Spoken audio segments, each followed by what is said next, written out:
Bonjour à tous et bienvenue sur notre chaîne YouTube, la chaîne de Ligne Droite. Je vous invite à vous abonner à cette chaîne, à aimer, à partager, à commenter ces vidéos. C'est très important pour notre référencement et c'est une manière de nous soutenir. Merci à vous tous. Bonjour François Bousquet. Bonjour Clémence. Vous êtes rédacteur en chef de la revue Éléments et directeur de la Nouvelle Librairie. Et aujourd'hui, vous nous présentez cette chronique Mélenchon ou l'art de la guerre électorale.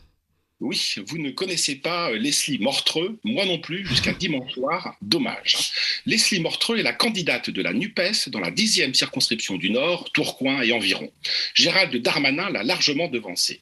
Leslie n'entrera sûrement pas à l'Assemblée nationale dimanche prochain. C'est regrettable. Elle aurait été un formidable symbole LGBT pour la gauche radicale, car Leslie est un garçon biologique, filiforme et fadasse, aux longs cheveux blonds de jeune fille. Leslie est le ou la candidate NUPES. Oui. Elle, IEL, IL, est une des nouvelles formes du mélenchonisme et de la révolution des formes pronominales qui bousculent notre bonne vieille grammaire française, le YEL. Comme dit Finkielkraut, le YEL nous est tombé sur la tête. Je ne sais pas ce que Taha Bouaf pense de Leslie Montreux, lui serra-t-il la main? Au garçon, oui, mais à la fille, allez savoir. La sociologie du mélenchonisme est fascinante. Dans la ville de Roubaix voisine, zone interdite à dénicher des poupées halal sans visage, dont on imagine qu'elles votent Mélenchon. 69% des musulmans au premier tour. À Tourcoing, beaucoup plus de genderqueer, changement de décor. Le candidat mélenchonien, c'est Leslie, alias Ken, qui se prend pour Barbie. Avez-vous d'ailleurs remarqué la corrélation mathématique entre l'évolution des poupées Barbie et le ralliement de Mélenchon au wokisme? Une parfaite symétrie. Tout s'est fait entre 2017, première Barbie voilée, et 2022, première Barbie trans. Ce qu'il y a d'extraordinaire avec Mélenchon, c'est qu'il a aboli le principe de non-contradiction, pilier de la philosophie classique depuis Aristote, et qui postule qu'on ne peut pas être une chose et son contraire, une femme et un homme, par exemple, ou un islamiste et une trans. Or voilà qu'il y a des Leslie Mortreux et des Taha Bouaf. Or voilà qu'il y a la NUPES, Éric Piolle et le Burkini. Or voilà que l'ex-CCIF couche avec des LGBT. Chez Mélenchon, la règle de la non-binarité a remplacé le principe de non-contradiction. La cohérence philosophique a perdu en clarté ce que l'électoralisme a gagné en efficacité. L'intersectionnalité des luttes, ce qu'on appelait naguère la transversalité, ne durera qu'un temps. Mais elle produit de curieux effets électoraux. C'est l'alliance de la carpe et du lapin, du hipster et du dealer, du bar à bière artisanal et du bar à chicha, du kebab et du repas sans gluten. Deux univers antagonistes, même s'ils se télescopent à chaque coin de rue de n'importe quelle grande métropole. Un peu comme dans le livre de Géraldine Smith, Jean-Pierre Timbaud, entre Barbu et Bobo, rue Jean-Pierre Timbaud. Dans les quartiers qui plébiscitent Mélenchon, on observe partout la même ligne de démarcation entre la gentrification et l'immigration. Et c'est le prix du mètre carré qui la délimite. Les frontières de cet apartheid territorial sont invisibles mais omniprésentes. On change de pays à un carrefour au-delà duquel on ne s'aventure pas. Mais chut, 50 mètres plus bas, c'est Bobolante. 50 mètres plus haut, c'est Paris-Istanbul. 100 mètres séparent une terrasse de café uniformément blanche d'un attroupement de djellaba et de tapis de prière. Partout des frontières, partout du séparatisme, occulté par le tourisme exotique que cultivent les bobos. Au surplus, la mixité est gastronomique. On mange chinois, turc, tibétain, voilà tout. Et c'est pourtant dans ces quartiers que l'alliance des insoumis avec les islamistes s'est nouée.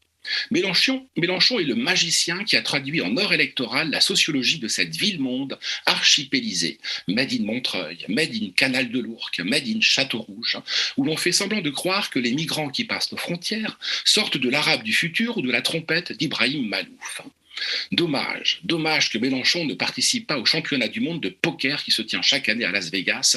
Il décrocherait à tous les coups le bracelet d'or. Au bluff. Élisez-moi Premier ministre. Il a forcé le destin là où les autres l'ont subi. Il n'avait pas la main, il l'a prise. Résultat, 406 circonscriptions où la NUPES est présente au second tour. Un modèle d'offensive. Mélenchon a délivré à tout le monde une leçon d'efficacité tactique, d'obstétrique électorale. Comment accoucher au forceps d'une gauche plurielle en 15 jours. Un vrai coup de force démocratique. Et les trotskistes, c'est vrai, ont toujours été de redoutables manœuvriers. Et de ce point de vue, Mélenchon appartient plus que jamais à sa famille d'origine. Mieux que Macron, un expert cependant. Il a intégré la variable de l'abstention majoritaire, 52,5%, qui permet justement d'être ultra majoritaire à la Chambre tout en étant ultra minoritaire dans les urnes. Les calculs sont vite faits. Pour rappel, la NUPES et Ensemble, la coalition macronienne, c'est chacun 12% des inscrits, soit 24% du corps électoral, qui vont se partager l'écrasante majorité des sièges. Alors que la NUPES ne fait pas mieux en voix que le cumul de LFI, PS, Verts et PC en 2017. Le RN, en revanche, passe de 13,2 à 18,9%. Et pourtant, c'est la NUPES qui est en tête, et Marine rayée de la carte électorale. Le troisième de la présidentielle a invalidé les résultats de la deuxième. En un mois, Marine est passée de 13 millions de voix à 4 millions. Pas de doute, Mélenchon surclasse ses adversaires. Sa parole est performative. Dire, c'est faire. C'est imposer un rapport de force. C'est transformer des paroles en actes. Il a mené une guerre éclair contre l'armée mexicaine du gauchisme historique. Fallot-Jadot, Hidalgo, le théorème zéro de la gauche, le cas des Roussel renvoyé dans sa province. Il les a violés, puis il leur a imposé un mariage forcé. Comme la dot électorale qu'apportaient les mariés était dérisoire, il les a confinés dans la cuisine et les chambres de bonne. Mélenchon vient de l'OCI, l'Organisation communiste internationaliste, les fameux lambertistes, comme Lionel Jospin, une des familles du trotskisme français. Mais c'est à une autre tradition trotskiste qu'il emprunte désormais ses slogans, la LCR, la Ligue communiste révolutionnaire. La LCR a toujours été moins psychorigide que ses consoeurs trotskistes. Elle a su changer de peau sans renoncer à sa structure moléculaire. C'est elle qui a le mieux intégré les nouvelles demandes sociétales, le multiculturalisme, l'indigénisme, etc., comme elle avait été jadis plus sensible au chahut libertaire de 68. Son entreprise de rhabillage en NPA, nouveau parti anticapitaliste, a échoué, certes, mais c'est la première à avoir expérimenté la ligne Terra Nova en 2010, un an avant le fameux rapport du même nom, avec une candidate voilée dans le Vaucluse. Il y a 12 ans de cela, ça ne marchait pas. En 2022, ça fonctionne. Et c'est même la version vintage de Terra Nova qui triomphe aujourd'hui. Paradoxalement, Terra Nova, c'est le nouveau monde. Or, le nouveau monde de Jean-Luc Mélenchon, c'est l'ancien. C'est son ancienneté qui atteste son authenticité, sa veste noire en moleskine du plus pur chic ouvrier, sa faconde tribunicienne, le chapeau mitterrandien qu'il sort à l'occasion. Il confère, Mélenchon, au gauchisme culturel, pop et fluo des bobos, un label d'authenticité révolutionnaire. On a l'impression de visiter une salle du musée Grévin avec des diplodocus bolivariens, des casquettes cubaines, des pins CCCP, URSS, plus un chef charismatique, une sorte de Doriot sans les kilos. Entre nous, je ne sais pas pourquoi Mélenchon n'aime pas la police.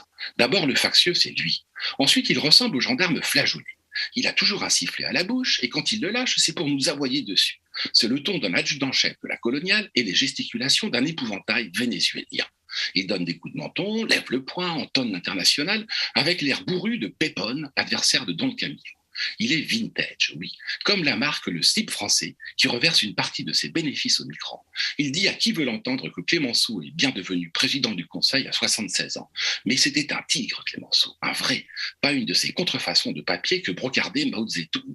Chapeau l'artiste quand même si on ne voit pas trop comment il pourrait devenir président du Conseil, fût-ce celui d'une 6e République.